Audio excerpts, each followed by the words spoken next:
নমস্কার বন্ধুরা, everyday vibes চ্যানেলে সবাইকে স্বাগতম। সবাই কেমন আছেন? আশা করি সবাই ভালো আছেন, আর ভগবানের কৃপায় আপনাদের আশীর্বাদ হয়তো ভালো আছি আমিও। তো স্কুল থেকে তো ছেলেকে নিয়ে আসলাম, আয়সা অনেক কাজ করা হয়ে গেছে, সেই কাজগুলো আপনাদের দেখাইনি। তো এই যে আমার ছেলে, দুষ্ট ছেলে।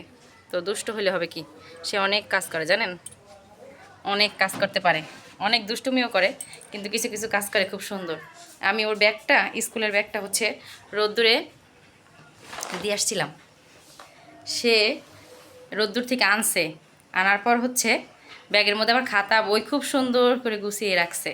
দেখেন কতটা বুদ্ধিমান সে, অথচ কাজের কথা বললে সে আর বোঝে না, জানি না কেন, কিন্তু সে যেই কাজটাই করুক না কেন খুব সুন্দরভাবে করে। ওকে সবাই আশীর্বাদ করবেন। আর দুপুরে রান্নাবান্না তো বসিয়ে দিয়েছি, ডাল ভাত হয়ে গেছে, তার সাথে হচ্ছে শাক ভাজা করব। আবার সেই পোয়া মাছ আনা হয়েছে, লাল পোয়া মাছ। তো লাল পোয়া মাছটা পাতা খেতে সবাই পছন্দ করে, তো লাল পোয়া মাছটা আজকে পাতায় দিব, হালকা পাতলা রান্না করব। ডাল মাছ, তার সাথে হচ্ছে শাক ভাজা। আর দেখুন কলা পাতা আনা হয়েছে, কত বড় বড়, পাওয়া যায় না, তারপর অনেক চেষ্টা করে খুঁজে আনা হয়েছে। সবাই পছন্দ করে কলা পাতায় লাল পোয়া মাছটা খেতে। তো দেখুন বন্ধুরা, কলা পাতা আনা হয়েছে, বড় না কলা পাতা দুটো? হ্যাঁ, এই কলা পাতা দুটোতেই আমি মাছ দিব। পাতায় মাছ, কলা পাতায় পাতুরি বলে যাকে। এটাকে ছোটো ছোটো করে কেটে নেওয়া হবে, পাতাটাকে আমি ছোটো ছোটো করে কেটে নিব। আর রান্নাঘরের অবস্থা খুবই খারাপ। এদিকে আমার যা আর আমি মিলে কাজকর্মগুলো সব এগিয়ে নিয়েছি, তার সাথে ডাল। আর এদিকে তো সব অগোছালো, এই যে সব কিছু পরিষ্কার করব। তার সাথে হচ্ছে মাছগুলোকে লবণ মাখিয়ে রেখেছি, এখন একদম ধুয়ে পরিষ্কার করে নিব। তার সাথে হচ্ছে আবার দেখেন এই যে শাক আনা হয়েছে, এই শাকটাকে এখন ধুয়ে পরিষ্কার করব। কেটে দিয়েছে আমার যা, এখন এগুলোকে ধুয়ে একদম পরিষ্কার করে নিব। মাছ তো কেটে ধুয়ে একদম পরিষ্কার করে নেওয়া হয়েছে। দেখুন মাছটাকে শুধু ধবধবে সাদা হয়ে গেছে ধুইতে ধুইতে, তাই না? খুব সুন্দরভাবে ধুয়ে নিয়েছি আমি একদম। মাছটাকে এখন মেখে নেওয়া হবে। তো এই পোয়া মাছটা হচ্ছে কলা পাতায় পছন্দ করে আমাদের বাসার সবাই, তো কলা পাতায় বেশিরভাগ রান্না করি আমি। কলা পাতায় রান্না করলে বেশি ভালো লাগে খেতে, আর এটার স্বাদ অন্যরকম, একদম অনেক স্বাদ হয় খেতে। আর বাহিরটা দেখুন কত সুন্দর পরিবেশ, তাই না? হ্যাঁ, বাহিরে খুব রৌদ্রোজ্জ্বল, তার সাথে হচ্ছে বাতাসও। ওই দেখেন, একটু খেয়াল করলে দেখতে পারবেন যে পাতাগুলো কীভাবে নড়ছে বাতাসে। এটা আমি রান্নাঘরের ভিতর থেকে করেছি, রান্নাঘরের ভিতরে জানালা থেকে বাইরের আমি দৃশ্যটা দেখাইছি আপনাদের, কেমন লাগলো দেখতে। আর এদিকে মাছ তো মেখে নেব, তার জন্য মা আবার এখানে পেঁয়াজ বেটে দিচ্ছে সুন্দর করে। পেঁয়াজটাকে একদম মিহি করে বেটে নিতে হবে। তো মাছ পাতায় দিতে গেলে অনেক পেঁয়াজ লাগে, তো পেঁয়াজের পরিমাণটা যদি বেশি না হয় তাহলে কিন্তু মাছে মশলা হয় না, যার জন্য পেঁয়াজের পরিমাণটা বেশি নেওয়া লাগে। এই জন্য অনেকটা পেঁয়াজ, যার জন্য মা এখন বেটে দিচ্ছে পেঁয়াজটা। তারপরে সব উপকরণ দিয়ে মাছটা আমি মেখে নেব। আর এর আগে তো আপনাদের দেখাইছি কীভাবে মাছ রান্না করতে হয় এটা।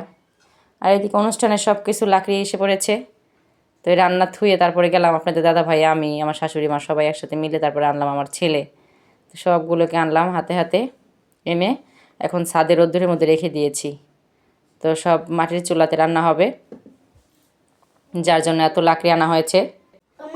দেখুন সবাই হাতে হাতে এনেছি, যার জন্য অতটা খারাপ লাগেনি। আর এদিকে দেখুন আমাদের ফুল গাছে কত ফুল, এখনও পর্যন্ত শীত তো চলে গেছে, ফুলগুলো এখনও যায়নি, ফুল এখনও আছে, তার সাথে অনেক কলি আসছে। সব উপকরণ দিয়ে নেওয়া হয়েছে। দেখুন এখানে মরিচের গুঁড়ো, তার সাথে লবণ, হলুদের গুঁড়ো, এখানে জিরা বাটা, পেঁয়াজ বাটা, তার সাথে ধনিয়া পাতা। এখন মা তেল দিয়ে মাছটাকে খুব সুন্দরভাবে মেখে নেবে। এই যে তেল দিয়ে দিল, তেলের পরিমাণটা একটু বেশি দিতে হবে। এখন মাছটাকে সুন্দর করে মেখে নেওয়া হবে। দেখুন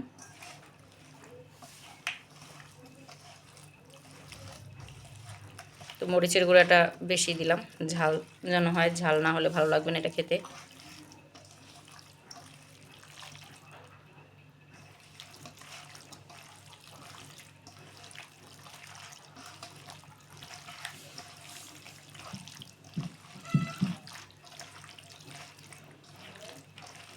খুব সুন্দরভাবে মেখে নিতে হবে যেন মশলাটা খুব সুন্দর মাছের মধ্যে ঢুকে যায়। আর যত সুন্দর মাখা হবে রান্নাটাও কিন্তু তত সুন্দরই হবে, মাছটা খেতেও দারুণ লাগবে। তো মেখে যদি আধা ঘন্টা রেখে দেওয়া যেত আরও ভালো হতো, কিন্তু রান্নার সময় তো দেরি হয়ে যাবে রেখে দিলে। এখন তাই তাড়াতাড়ি এখন আমি বসিয়ে দিব, তাই আর রেখে দেবো না। এখন যদি রেখে দেওয়া হয় তাহলে আরও ভালো হয়, মশলাটা খুব সুন্দরভাবে ঢুকে মাছের মধ্যে। মাছ তো মাখা হয়ে গেছে, এখন বসিয়ে দিব কলা পাতার উপরে। মা পাতাটাকে কেটে নেবে, এখন মাছ পাতায় দিব, তার জন্য পাতা কেটে নেওয়া হবে।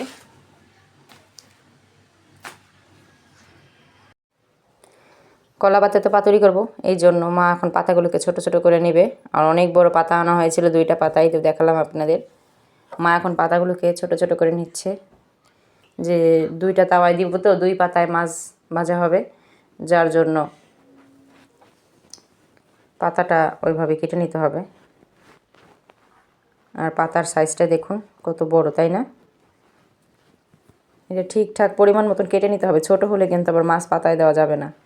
তো দেখুন কিভাবে কেটে নেওয়া হয়েছে, খুব সুন্দর করে এইভাবেই কেটে নিতে হয় পাতায় দিতে গেলে মাছ। খুব সুন্দর লাগছে পাতাগুলো দেখতে, তাই না? একদম পাতায় মাছ বসিয়ে দিয়েছি, দেখুন ফুটছে। কালারটা দেখতে কিন্তু অন্যরকম একদম, তাই না? আর ওখানে আরও অর্ধেক বাকি আছে, ওইটাও বসাবো আমি। আর এদিকে বসিয়ে দিব হচ্ছে শাক, এটাকে বলে হচ্ছে কী শাক জানি মা? ঘুটে কাটা শাক বলে আমাদের এখানে। আপনাদের এখানে কী শাক বলে অবশ্যই জানাবেন। শাকটা হচ্ছে মাথার কাছে আবার ফুলও হয়, অনেকটা দেখতে ডাঁটা শাকের মতন, ছোটো ছোটো ডাঁটা শাকের মতন। তো সেই শাকটাকে একদম কেটে ধুয়ে পরিষ্কার করে নেওয়া হয়েছে। এখন রান্না করব পেঁয়াজ রসুন দিয়ে। এই যে পেঁয়াজ রসুন কেটে নিয়েছি, এখন রান্না করব। ওইদিকে রান্না চলছে, আর এদিকে আমি সব কাপড় চোপড় তুলে নিলাম। বাইরে অনেক রোদ্দুর, সব শুকিয়ে গেছে। তো এখন এগুলো নিয়ে নিচে যাব আমি একটু, তারপরে আসতেছি আবারও। 2 পাতায় মাছ বসিয়েছিলাম, 1 পাতার মাছ নামিয়ে নিয়েছি, আর 1 পাতার মাছ তো এখনও রান্না হচ্ছে। তো সবাই খেতে বসেছে, যার জন্য হচ্ছে 1 পাতার মাছ দিয়ে দিয়েছি। আর এটা হলে এটাও নামিয়ে নেব আমি, তো এটা হোক রান্না। সবাইকে খেতে দেওয়া হলো, দেখুন সবাই ভাত খেতে বসেছে একসাথে। আমাদের বাসায় সবাই আমরা একসাথেই ভাত খেতে বসি, দুপুরের খাবার। শাক ভাজা হয়েছিল, তো শাক ভাজা দিয়ে সবাই খাওয়া শুরু করে দিয়েছে, শুকনো মরিচ ভাজা দিয়ে। শাক ভাজার সাথে কিন্তু শুকনো মরিচ ভাজা হলে কিন্তু দারুণ লাগে খেতে, তাই না? সবাই একসাথে খেতে বসেছে।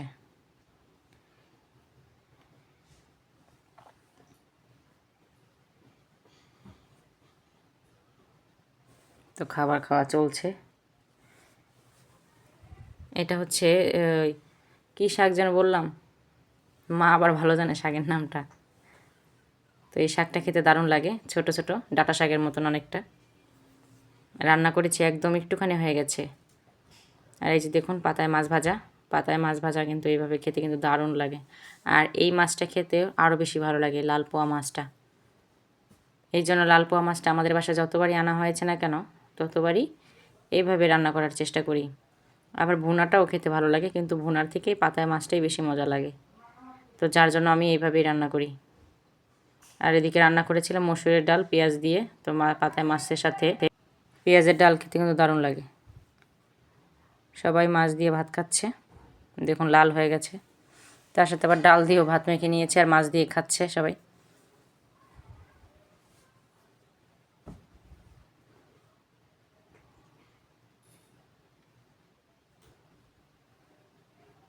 এদিকে আবার আমার ভাত বাড়া হয়ে গেল, আমিও খাবো এখন। তো আমার যা বসে বসে দিচ্ছে, এখন আমি বসে পড়লাম খেতে। শাক দিয়ে ভাত মেখে নিয়েছি, তার সাথে শুকনো মরিচ ভাজা দিয়ে খাচ্ছি। তো দেখতে থাকুন, শাক ভাজা দিয়ে ভাত খেতে কিন্তু দারুণ লাগতেছে। যে খেতে বসেছি আমি।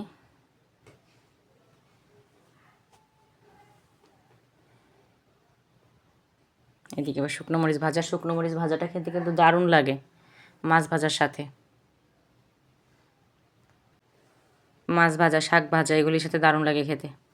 তো শাক ভাজা করলে আমি মরিচ ভাজা করি। এদিকে আবার মাছ ভাজা তো নিয়ে নিলাম, আর মশলা দিয়ে ভাতগুলোকে মেখে নিয়েছি ঝাল করে। তো আজকে পাতায় মাছটা কিন্তু ঝাল হয়েছিল অনেক। আমাদের বাসায় ঝালটা সবাই খেতে পছন্দ করে পাতুরি করলে পর মাছের। তো দারুণ লাগে খেতে এইভাবে। তো এই দেখুন মাছ এইভাবে দাগ লাগলে কিন্তু মাছটা আরও বেশি ভালো লাগে।